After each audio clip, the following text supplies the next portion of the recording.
website, you'll Mm. anytime anyone is creating something for you, you need a work for hire clause in the service agreement or a separate contract that just says work made for hire.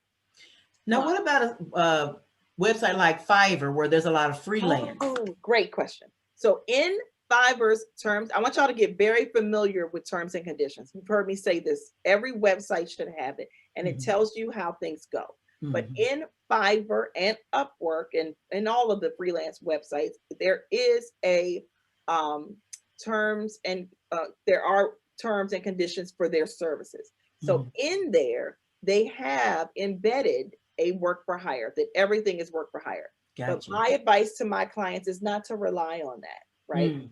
Fiverr is here today, but Mm. what happens in 10 years when you're still on the, you're a bestseller or you're doing your second edition or fourth edition or whatever, and Fiverr isn't around anymore, and that person who did that cover says, that's my work. Mm. You're going to try to say, well, no, it was because I got them on Fiverr. I still have them signed. When I hire Mm. someone on Fiverr, and they are most people are up. Don't let this scare you and make you think that you have to be on the lookout.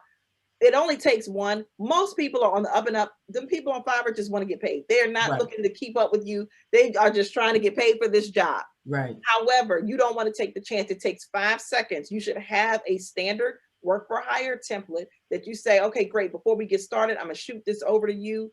And they will sign it with no problem. But